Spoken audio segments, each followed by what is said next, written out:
Hi everyone, this is Carolyn Speaks, The State of our World on Sunday, July 5th, 2020. So what is it? The coronavirus is still with us, going strong. We have about 2,890,000 cases in the U.S., and Florida has surpassed 200,000 cases.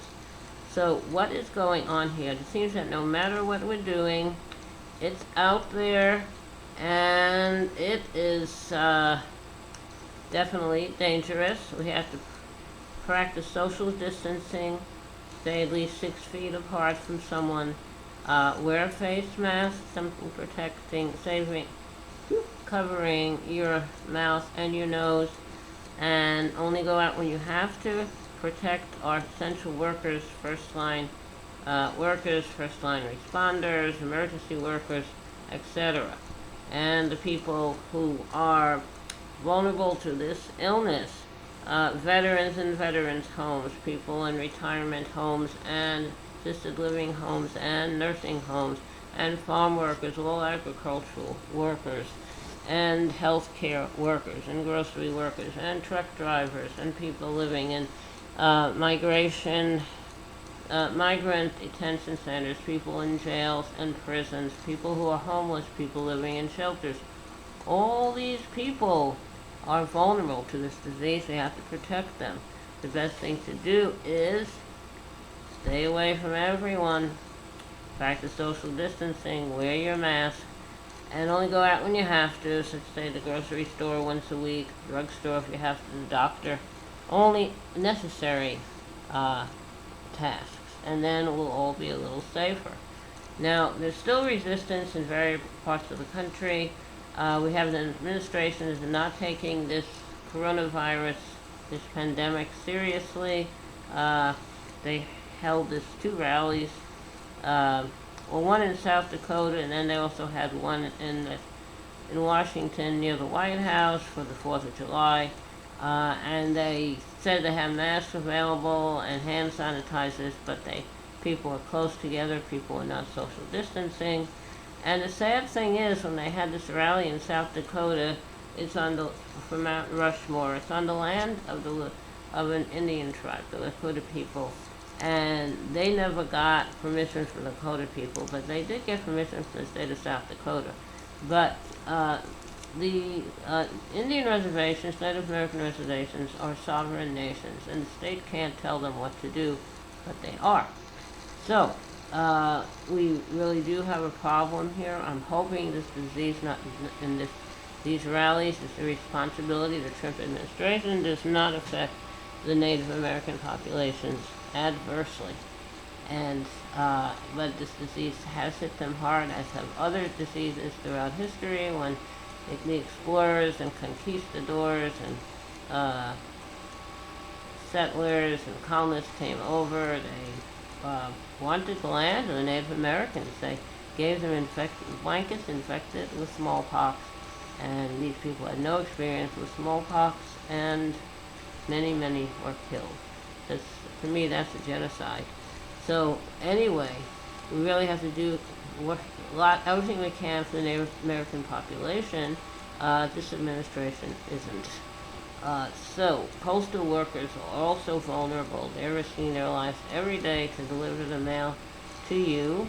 Mail gets delivered to every address in the U.S., and yet Republicans are trying to destroy the post office. So call your representative in the U.S. Senate, your senators, U.S. House representatives in Congress.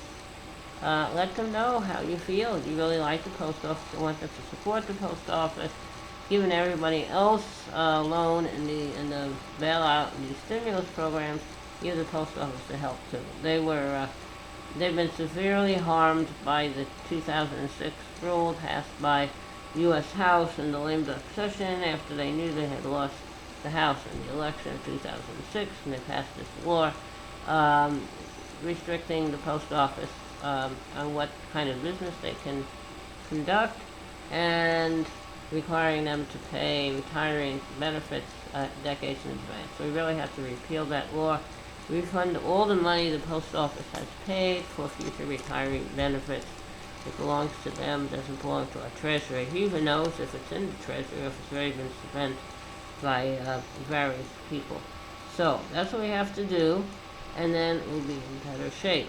Now, I know that a lot of people are considered essential workers. I don't consider them essential, but our government does, like people working in the meatpacking industry. It's not essential to go out and kill animals for food.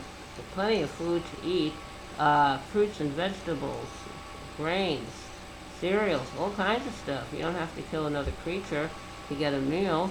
But anyway, these workers, according to Trump, are considered essential workers. They're put into dangerous situations, so they're working closely together, little protections against the virus. And also these industries are seeking protection from liability if any of their employees get the virus or die from the virus. So they're very, very concerning industry about their who've made them lots and lots of money. Now, I was listening to on the news, some people are interviewed who are concerned about going back to work until it's safe. These are people in Major League Baseball, people in professional sports. Now, those people in professional sports earn lots of money, and they could retire, not have to worry about providing money for them and their families, but they're reluctant to go back to work, whether it's in football or baseball or basketball or whatever, because of the virus and how it would affect them and their families.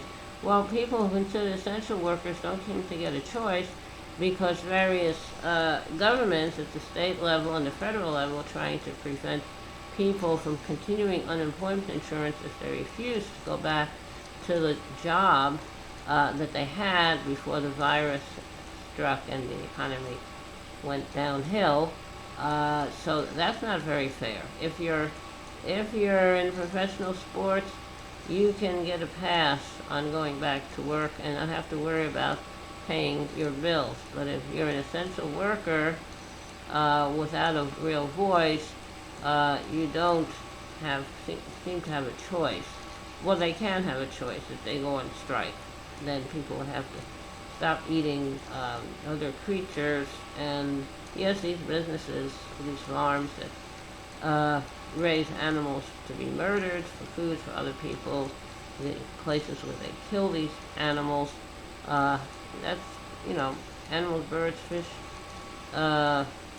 animals, birds and fish, and all kinds of creatures could be spared from this gruesome fate of people who want everyone to be at least a vegetarian, if not a vegan.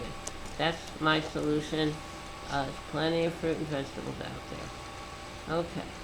So we talked about the post office, we talked about vulnerable populations, need to go to work. The Congress is considering another stimulus bill. The House is in favor of it, and Trump seems to be in favor of it. The Republican senators, not so in favor of it, but I'm thinking it'll pass. No stimulus bill where everyone gets a stimulus check for $1,200. There'll be all kinds of good things in there to help people. Paycheck protection legislation that was passed, they run out of money, and Trump has approved extending it. That's good. That's a good thing. Okay. So we're in this horrible situation with this horrible disease, and we have a national government here in the U.S. that doesn't want to do anything about it. It says it's not serious, there's no pandemic, everything is fine, the virus is just going to disappear one day. No need to worry. Tell that to the over 130,000 people who have passed away from this virus. So put that in his memos. He reads them or listens. I don't know. Now, some of you may ask, how did we end up with Trump as the president? Well, Hillary Clinton was a Democratic candidate for president, but the right wing did a good job of demonizing her and also doing what they could to suppress the vote in various states. that are considered blue states and voted Democrats. Michigan, Wisconsin, Ohio, Pennsylvania. So, because Trump won by a very tight margin in all these states. And that's the Electoral College. That's another problem. Should we get rid of the Electoral College and have the election based on the popular vote? I think so. I think we should also, everyone vote by mail. A ballot should be mailed to every registered voter or for their area, and they fill it out and return it to their election officials and where they live. And everyone, when they turn 18 or approaching their 18th birthday, should get an application to register to vote in their area. I think that'd be a good idea. Now, for guys, once they turn 18, the Selective Service, federal government, finds them and registers them should there ever be a draft, to be eligible to be drafted to serve in the military. So if we can do that, we can certainly find everyone to register and register them to vote. Okay, so how do we end up with Trump, which I said before? People were hearing and reading all kinds of horrible things about the Clintons. They're not true, but and they were ignoring all the horrible things about Trump. So Hillary did very well. She won by a lot in the popular vote, but Trump got the Electoral College vote. So we ended up with Trump. And why would anyone vote for Trump, who we thought of as a racist and a bigot, and who has treated women very poorly throughout his life, and who says he's a businessman but he cheats, and he's done all kinds of bad things. He avoided the draft when he became eligible for the draft by his father getting a doctor he knew to fill out some form saying he has some kind of medical condition with his feet. Well, if you can't walk, you can sit at a desk. So anyway, so we ended up with Trump, who never did anything except for himself. And the history tells us that there are dictators, and I do consider Trump a dictator because he's trying to destroy the media, the free press. He's trying to destroy all the institutions of our government, so they'll do things to benefit him. So we have had in recent history dictators such as Hitler in Germany, who's actually an Austrian, Franco in Spain, Mussolini in Italy, Stalin in Russia, and more recently we have Putin in Russia, we have Bolsonaro in Brazil, and I don't remember this guy in the Philippines, and also the leader of Turkey. But things are turning around in Turkey because people are turning out to vote the right way. So how did we get Trump? Because like other dictators, he finds someone to blame for society's problems. You don't have a job because so-and-so did something. In some cases, the economy is not good for everyone. We've had a trade deal, North American Free Trade Agreement, which has really hurt workers here. And there was this other trade deal that never actually saw the light of day, the Trans-Pacific Partnership, that was going to hurt a lot of workers. And for some reason, Democrats were behind that. I don't know why. It never got anywhere, though. But workers saw Democrats, in this case, as working against them instead of for them. So we really need, every country should have a manufacturing base to provide all the things needed in their country, and without having to export anything or import anything. A country like the United States, to have all these natural resources, all these people, talented people, skilled people, there's really no need to import anything. We can make everything here.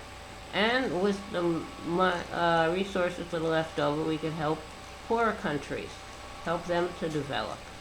But what happens is we have these horrible trade agreements that pit workers against each other from one country to another, and we have these companies that want to get they get all their work done for the lowest cost. So they outsource the manufacturing jobs to poor countries where people work for very little, and then bring them back here to sell them.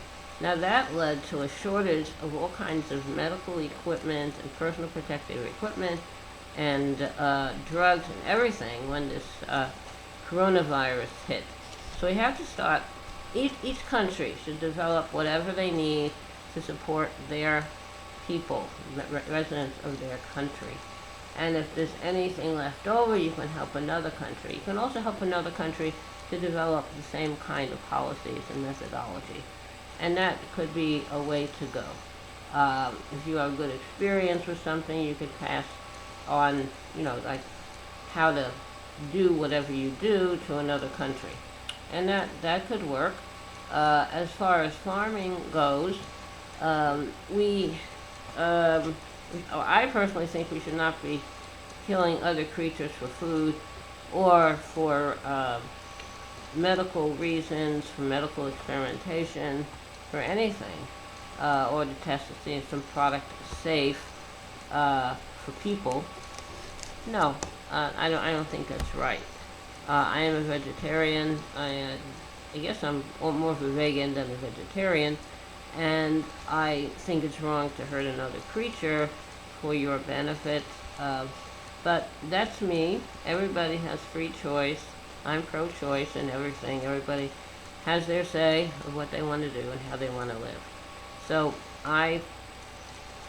we got dictators because we had bad situations, various periods of history. We had the Great Depression of the 1930s, started in 1929, the stock market crashed, and now we have recessions, and now I believe we're probably in a depression because of poor policies. So anyway, we all have to work together. We're all in the United States. We're all part of the same country, so we should be doing things for the greater good. We should not discriminate against anyone. African Americans were brought here to be slaves, and they got their independence after the Civil War in 1865. But then we had what they called Jim Crow come visiting to make sure these people did not have equal rights. And that still exists today. It's still a problem. And like what a lot of leaders in this country has done, and other countries as well, is they practice a philosophy called divide and conquer. Set one group against the other. And that's how you can stay in power. So if you don't like a certain religion, spread bad information about them, set people against them. If you don't like a certain race, do the same thing. So it's called divide and conquer, and people fight each other instead of for working together to do what's good for everyone. So I think that would be nice if we could all get into a situation where we dialogue with each other, find out what each other is about, what their goals are, what their needs are. Okay, hang on, it's time for a little break. Okay, I'm back. Now, I think it's time for a little song. I've talked enough, probably tired of listening to me. So I think the song I'd like to sing is called He. I don't know who wrote it, it's a very old song. He can turn the tides and calm the angry sea. He alone decides the righteous symphony. He alone can hear a child's first prayer. He da da da da da da da da da. Okay, that's He. It's a very short song. There's more words, I'm sure. I don't remember them. Anyway, time to say goodnight. Time to sign off. Caroline Speaks on Sunday, July 5th, 2020. Time to say goodnight.